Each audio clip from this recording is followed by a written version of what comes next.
Ya, bueno, continuemos. Entonces, a ver, ya, si se me escucha. Entonces, a la izquierda tenemos a los pacientes del grupo bajo y a la derecha los pacientes del grupo tradicional. Entonces, esta tabla lo que nos habla son, lo que todo ECA tiene en sí, el valor pretest, lo que nos dice de que la línea base de ambos grupos que se van a comparar son iguales. O sea, el punto desde el inicio para ambos grupos es que sean iguales prácticamente y se les evalúa, por ejemplo, acá se hace una evaluación de la edad gestacional, del peso al nacer, si es sexo masculino, el apgar a los 5 minutos, la edad que tenían a la aleatorización, la glucosa que tenían en el momento de la aleatorización. mm, y en las madres, por ejemplo, se evalúa el hecho de su edad, su paridad, si fuma o no fuma, complicaciones durante el embarazo y estatus socioeconómico. Entonces, en todo que en sí, se comparan estos valores y por lo general en sí todos son muy similares, tanto el del grupo uno como el grupo 2. Entonces, en este segundo cuadro, eh, es una tabla que evalúa los outcomes primarios, el outcome primario, que era la evaluación a los 18 meses, con las escalas de Bailey. Entonces, aquí este cuadro, por ejemplo, al inicio nos habla de, digamos, los resultados a nivel total con todos los pacientes.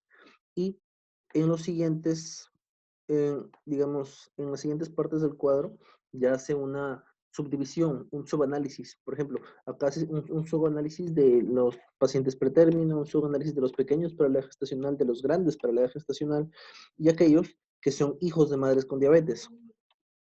Entonces, nosotros podemos acá poner, o sea, podemos ponernos a comparar en sí todos los valores, pero recordemos de que antes de ver, o sea, una variable en sí, antes de analizar una variable, tenemos que ver no su potencia estadística, su significancia estadística. Recordemos de que cuando nosotros queremos evaluar una población, es imposible que hagamos la evaluación de una población por completo. Es por eso que se hace el muestreo. Y ahí con distintas fórmulas se saca el valor que debe tener una muestra para que sea eh, lo más semejante a la realidad. Entonces sacamos el muestreo, tenemos a nuestra muestra y nosotros en la muestra, después de realizar los distintos análisis, nos arroja un resultado. Eso significa de que este resultado dentro de la muestra es igual al resultado de la población, no. Aquí hay un proceso que recibe el nombre de inferencia. Para nosotros poder, digamos, extrapolar lo que hemos hallado en la muestra, extrapolarlo a la población, se hace un proceso de inferencia y se obtiene un intervalo, el tan famoso intervalo de confianza. Entonces, este valor que se obtiene es una medida de asociación, más que todo, lo que conocemos como el Rix ratio, el hazard ratio, el odds ratio, etcétera. Entonces, aquí, por ejemplo, vamos a hacer la comparación. Este número que vemos aquí es, es la diferencia significativa. Este primer número es la medida de asociación. Y este segundo número es el intervalo de confianza. Entonces, si el intervalo de confianza obtiene a la cifra 1, si dentro de ese intervalo se encuentra el valor 1, eso hace automáticamente que la variable que esté evaluando esa medida de asociación se anula. O sea, no es que se anula, no sea significativamente estadística.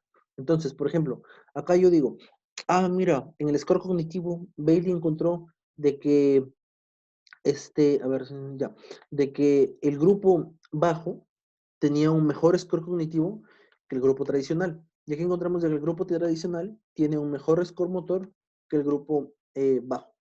Esto me dice, o sea, lo que acabo de encontrar, digamos, ah, se ve, es tangible en sí, ¿no?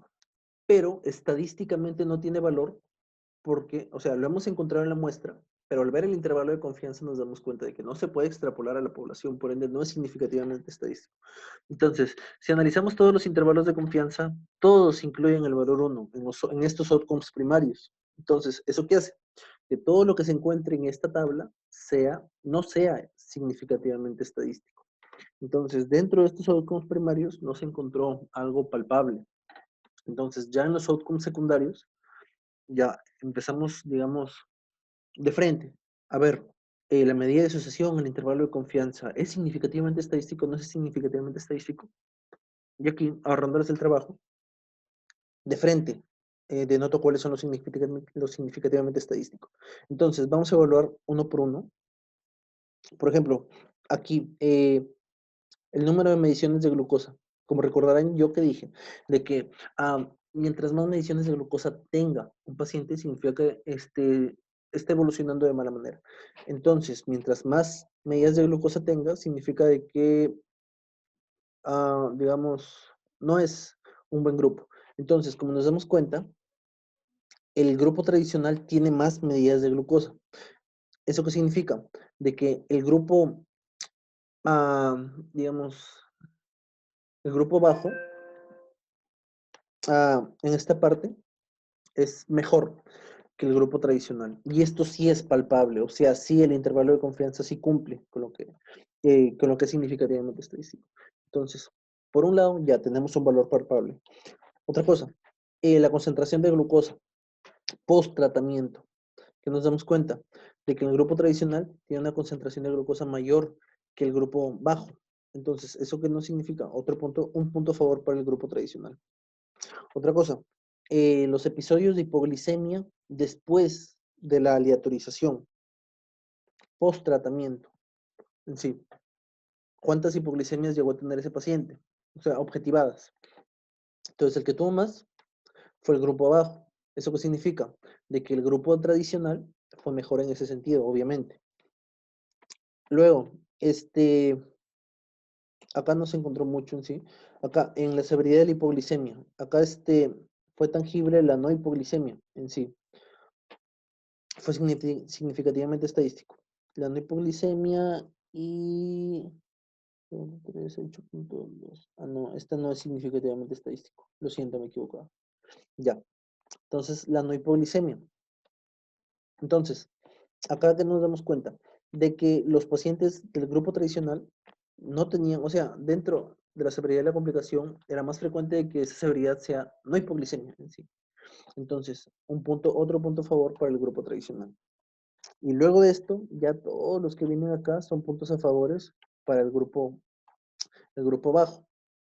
Por ejemplo, el grupo bajo tuvo una menor cantidad de infantes que que recibieron suplementación oral. Tuvo, acá está otra, ¿no? Ya tuvo un número de alimentaciones orales bajo también. El volumen de la alimentación oral también fue menor. El número de intubaciones fue menor. El número de uso de glucosa continua fue menor, muy menor en este caso.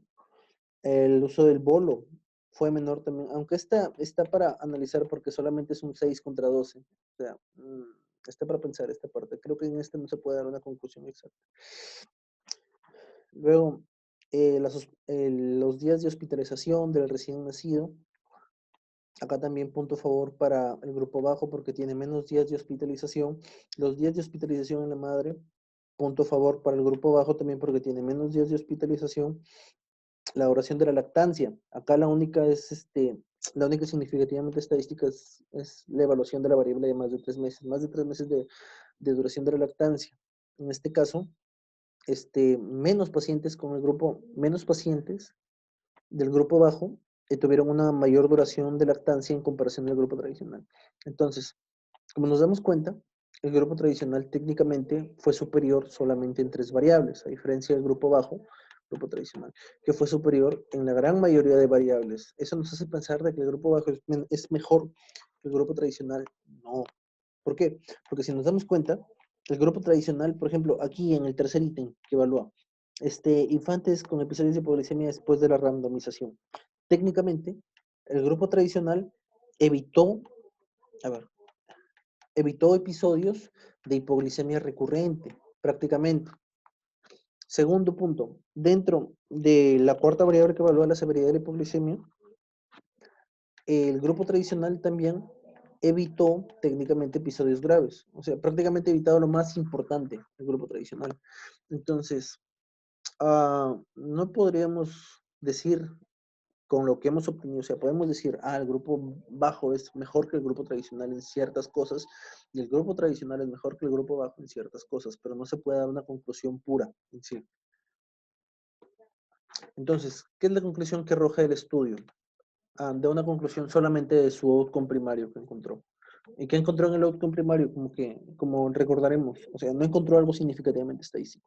Por ende, al no ser significativamente estadístico, ambas variables son parecidas, lo que se haya encontrado. Entonces, en recién nacidos con hipoglicemia moderada sintomática, un umbral de tratamiento de glucosa más bajo, o sea, el grupo bajo, no fue inferior al umbral tradicional, el grupo tradicional, con respecto al desarrollo psicomotor a los 18 meses.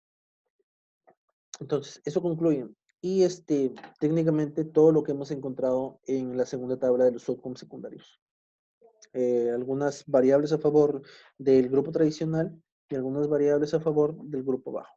Entonces, dentro de la implicancia de la práctica clínica, recordemos de que nuestra norma trabaja con una hipoglicemia de menos de 47 miligramos por decilitro, así que es muy complicado de que hagamos o traigamos esto en sí a nuestra realidad. Aparte de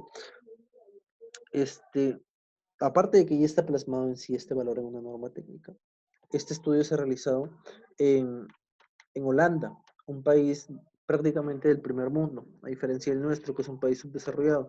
Entonces, los datos encontrados en esta población holandesa es muy difícil o técnicamente es imposible que se extrapolen a nuestra población, porque hay una gran diferencia de etnias entre ambas poblaciones, o sea, una gran diferencia en sus características.